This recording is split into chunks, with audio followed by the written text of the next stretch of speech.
Je voudrais juste dire à Benoît Hamon que c'est mon gouvernement qui est rentré au capital, qui a fait rentrer l'État au capital de STX, justement pour la raison que vous avez évoquée. Et je pense effectivement qu'aujourd'hui, dans la difficulté où se trouve ce chantier, et compte tenu des risques de voir le savoir-faire partir, une nationalisation qui ne soit pas permanente, qui soit là pour permettre une solution à cette entreprise, doit être envisagée.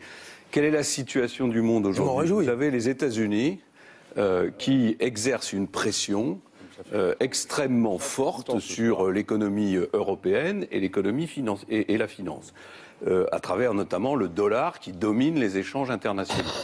C'est pas M. Trump qui a inventé cette politique, il va peut-être l'aggraver, mais elle existe déjà depuis longtemps. Et de l'autre côté, vous avez la Chine et l'Asie qui sont en train de prendre une forme de domination de l'économie mondiale. Donc dans ce contexte-là, on a besoin de l'Europe pour se protéger. De plus d'Europe ? On a besoin de l'Europe, mais on a besoin que l'Europe laisse tomber toute une série de réglementations et de politiques qui sont conduites de manière inutile et inefficace.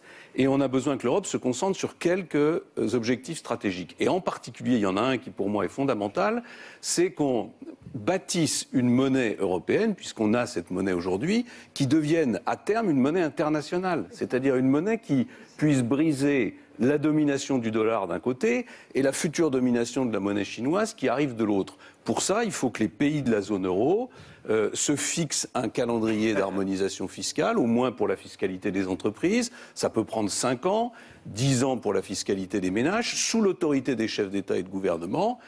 C'est une priorité absolue pour assurer la souveraineté de l'Europe et défendre à l'intérieur de cette souveraineté de l'Europe notre indépendance nationale. Puis après, il y a d'autres priorités, que l'Europe ait des frontières, qui soient des frontières défendues, qu'elle ait une alliance de défense qui lui permette de partager les charges en matière de défense et qu'elle ait une stratégie sur toutes les questions numériques où on voit que c'est le levier de la croissance de demain et on voit l'Amérique et l'Asie qui sont en train de nous prendre en étau sur ces sujets-là.